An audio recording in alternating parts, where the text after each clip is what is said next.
pretty much thrown straight into the fire that first week. How was that experience getting in there that first game? It was good to get back in there and playing at game speed, but I didn't play well enough, and I know that, and I got to play better. And excited for today to get back out there and practice and work on what I need to work on and keep getting better. What kind of adjustments, watching the tape, do you feel like you have to make this week?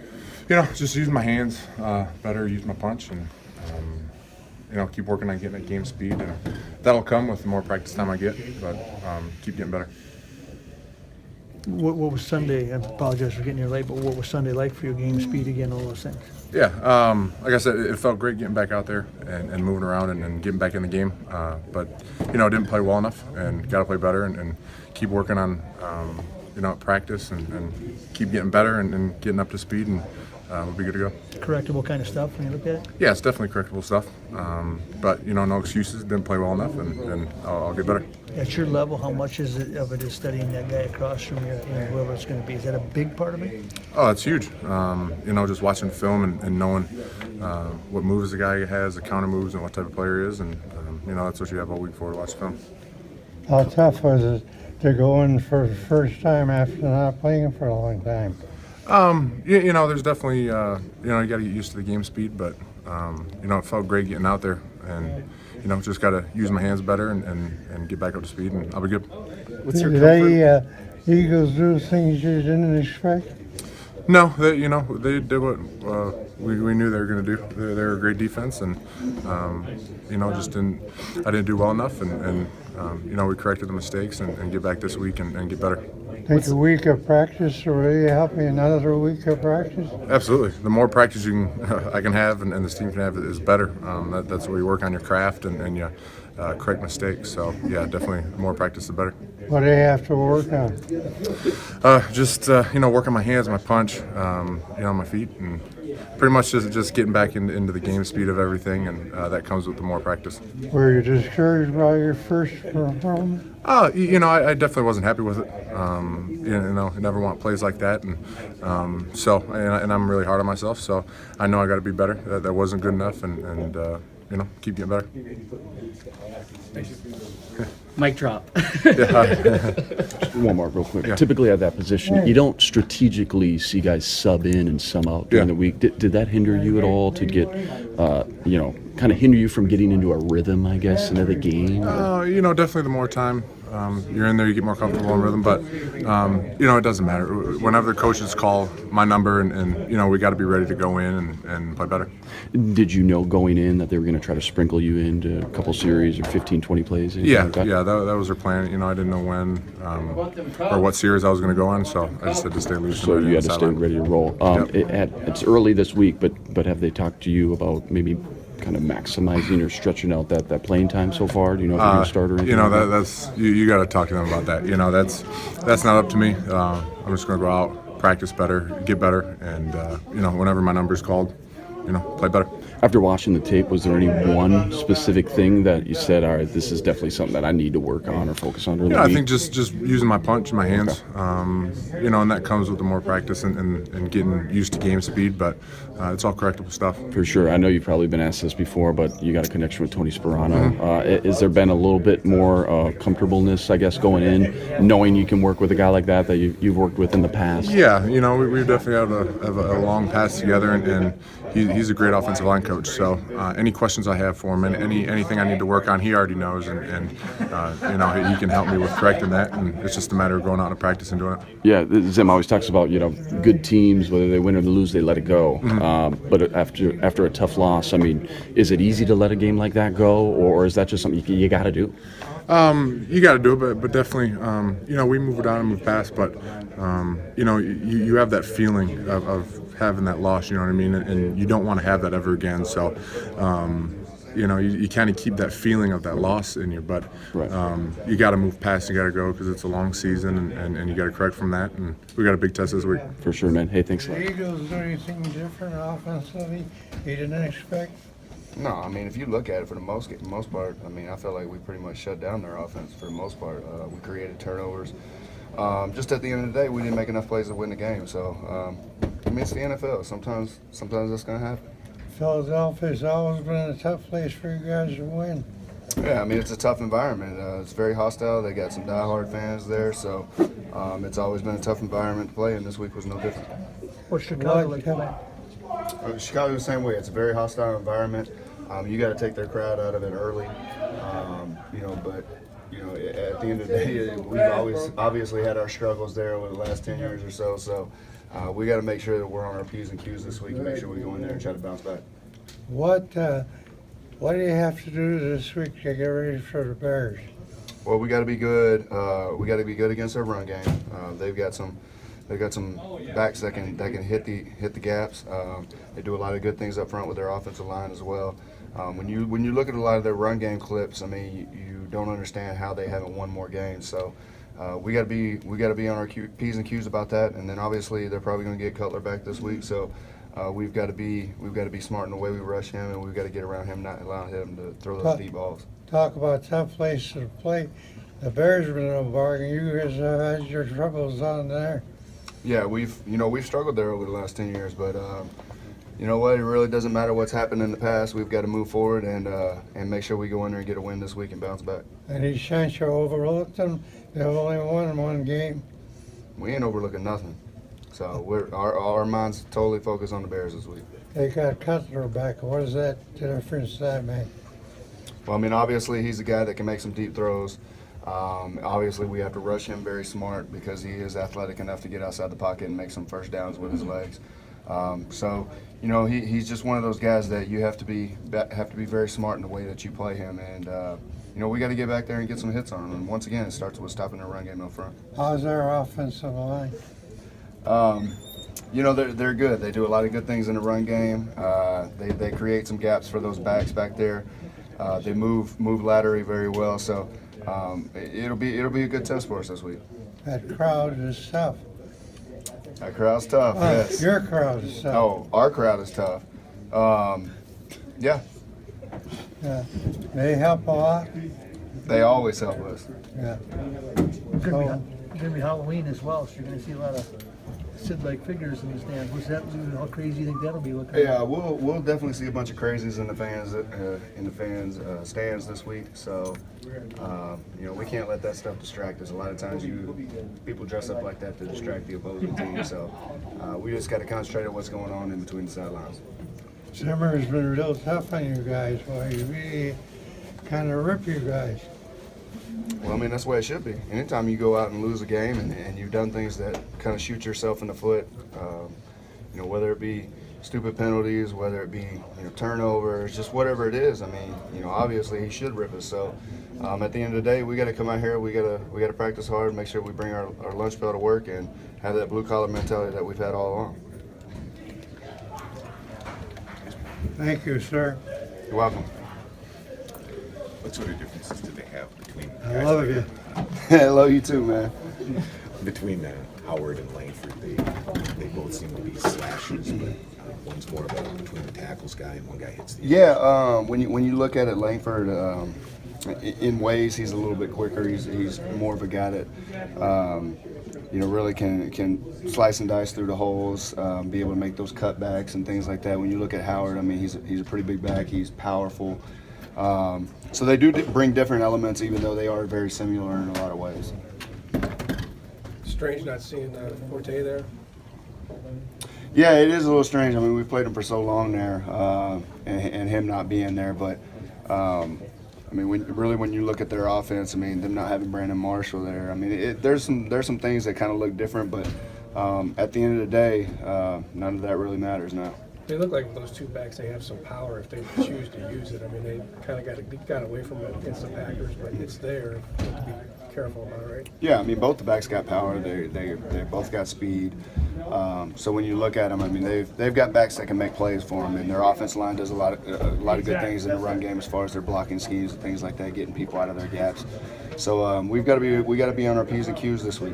You guys have always, at least recently, bounced back from bad losses. These losses that are uncharacteristic of who you are. How does that happen? Why is it convenient to do? It's just you got to put those losses behind you and get back to work. And This week is no different. You know, we can't sit here and dwell on what happened Sunday because guess what? It's over and done with. It's behind us. So we got to come here. We got to work like we've done every single week.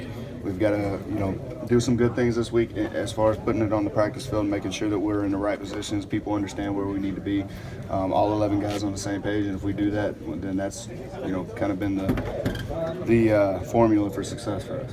Zim kind of beats up on you a little bit publicly. Do you just roll with that? Because Yeah, I mean, we expect it. I mean, you know, Zim doesn't say anything to us. He doesn't say anything to y'all that he doesn't mean. And you know what? Sometimes it may not be the things that you want to hear, but it's the truth. And that's what we always respect out of him is he's always going to tell us the truth. And this week's no different. You know, they have a 1-6 record, but like you had said earlier, the way they run the ball, that's one of the keys to winning games all the time. Are you surprised that they have a record like that? Because they look a lot better when you watch them on tape. Yeah, definitely. When you look at them on tape, you know, when you look at just the run game cut-ups, you really can't understand how they've had, you know, that many losses. You know, so I don't think their record is indicative of the type of team they are. They've lost some close games. They've had the lead in the fourth quarter in like 3 of their 7 games. So obviously they're going to make some plays. We got to get out there and we've got to do what we got to do because at the end of the day, it doesn't matter if we're 5-1. It doesn't matter if they're 1-6. It's about who wins on Sunday. So we got to go out there and make sure that we put ourselves in good positions in order to be successful. Thanks. I don't love you, but I am very sorry. Playing on Monday, do you enjoy that extra day of preparation, especially coming after a loss like that? Or you want to get out there and ready to roll? Yeah, I mean it's always good to have an extra day of preparation. Obviously, everybody's watching when you're on a night game, so it's a lot of fun atmosphere and things like that. But the one thing I hate about it is waiting all day to play the game. But at the end of the day, I mean, you know, you gotta be ready to go, and it will be a fun atmosphere. Monday Night Football is always fun to play on, so we got to be ready to get after it. You snapped the streak last year, but going up into that point, and you've been around for a lot of them. It was tough to win at Soldier for a long time. What is it about that place that's just so difficult for you guys? They play well at home, man. I mean, they really do. And like you said, we've struggled there the last 10 years. We've lost a lot of close games there, a lot of late in the fourth quarter games. So, you know, I think that was a difference for us last year is we played better at the end of the halves. We played better at the end of the game in order to put ourselves in a successful situation at the end. So this week's going to be no different for us. We got to be great in the run game. We got to get after Cutler. We got to rush them smart, and then you know, be able to, when we get in those situations, you know, those last 2 minutes of the half situations, first and third downs. We've got to be good in those situations. You were pretty pleased, if I remember, though, to get that monkey off your back last year. Talking to you after the game, you know. Yeah, I mean, when you've been here 9 years and you haven't won there since your rookie year, yeah, you're absolutely happy. And but I mean, it's a division ball game, so I mean, it's one of those games that counts a little bit more than the others. But we got to go out there and just make sure we do what we have to do.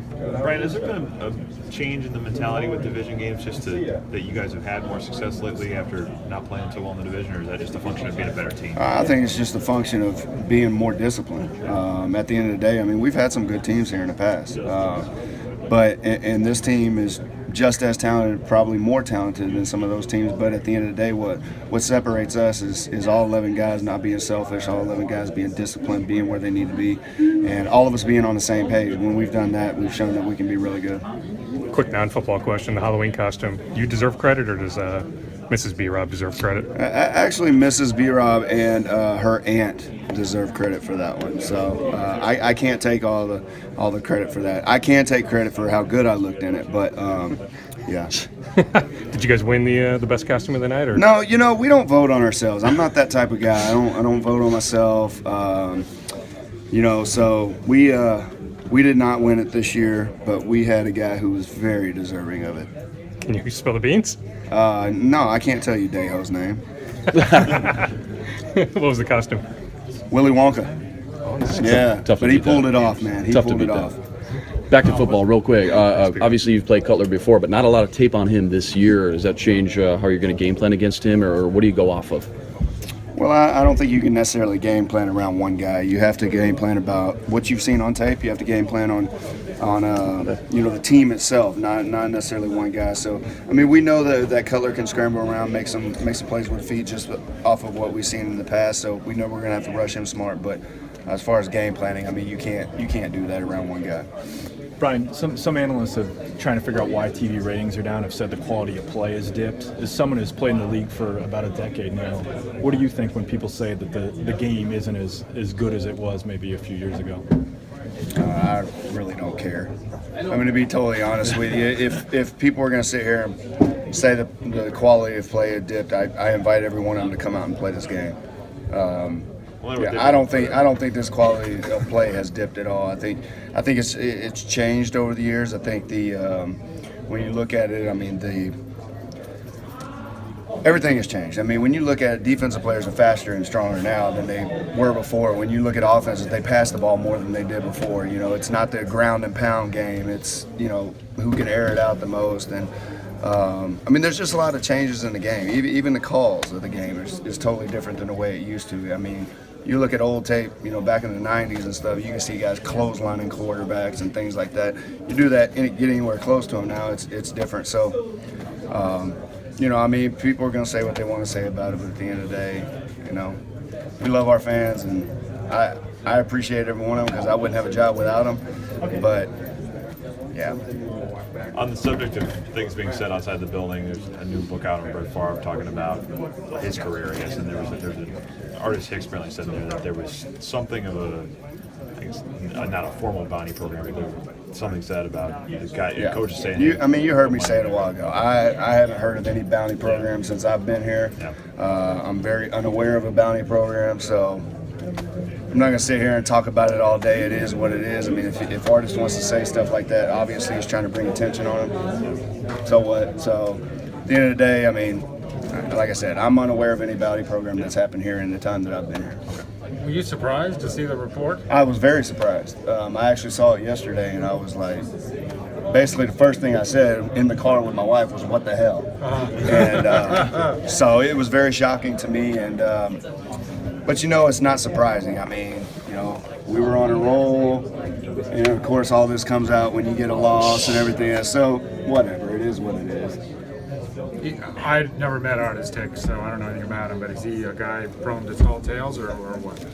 I mean, I didn't know Artis Hicks very well. I mean, I was here with him a couple years, but he wasn't really a guy that I got to know real well or anything like that. But so I don't know.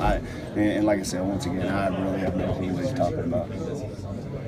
Brian, as you've watched this current defense get built up over the years, what do you appreciate the most about the number of different guys that have come in, talent, and the way it's all molded together to where it's at right now? Yeah, it's crazy, man. I mean, when you see the way this team has developed, the way this defense has developed, it's just something about this defense that we do. We gel together very well on and off the field. But when we're on the field, it's just I don't know. It's hard to explain, but it's one of those deals that you can feel that there's something special there, and it shows up on tape every week. How does it compare to the 09 group that obviously was a good defense that took you guys a long way, just in terms of the synergy, I guess? Well, I think when you look at it, you know, I would say the talent level is probably about the same. I think when you look across the board, when you go at 11 or 15, if you're adding depth, individual players were very similar in a lot of ways. I think the one thing that is a little bit different about this team from that team is we relied on that talent. You know, in this team, we don't rely on talent. We rely on all 11 guys doing their job. You know, this guy may do his job, but creates plays for this guy to make, and vice versa. So it's also one of the hardest working defenses that I've ever been a part of as well. So I shouldn't even say it is the hardest working defense I've ever been a part of. Where does that come from? I think it comes from Zimmer. I mean, I really think he has built something here, has built a mentality of being tougher, more physical, more disciplined than your opponent, and it shows up with us week in and week out. That seems like that's an easy formula. You know, I mean, in terms of, it seems like it's easy to say. How come this group has responded? I guess that'd be the mystery question. It's really hard to pinpoint that. I mean, you just got some guys that buy into that and some guys that don't. And I guess you've gotten lucky with the guys that are here that every single one of us has bought in. I mean, sometimes, when a new coach comes in and tries to do those things, you have older guys that won't buy in because they've done it for so long. Yeah. And then young guys, will come in and they don't know any better, and they're here and they're just trying to make plays, and so they don't buy in. But at the end of the day, I think he's brought in the right young guys that have bought into it, and us older guys like myself and Chad and Terrence Newman. Obviously Terrence having a history, but myself and Chad, being part of something that's kind of totally different. We bought into it, and we could see from the beginning that this was a formula that could be a winning formula for us, and so we bought into it. Everson said he's taken an appreciation for Rick's role in this, just in that it was like, okay, first Harrison came in, and then it was Xavier, and then it was Anthony, and then it was Eric, and every year it was like there was another guy that could make a difference, and it was like, wow, this is pretty cool to watch that come. Absolutely. Come I mean, the upstairs has done a tremendous job of not only with the younger players, bringing in the younger players, but the older players as well. It's not often that you get a guy that's played 11 years here, or a guy that's played 10 years here, and or even bring in a guy that's played 13 years in the league and bring him in. Those things don't happen often, especially on one team. So hats off to them. I mean, they've in a lot of ways you could probably say they've gotten lucky, but in a lot of ways, to me, that's doing due diligence on your homework. Yeah.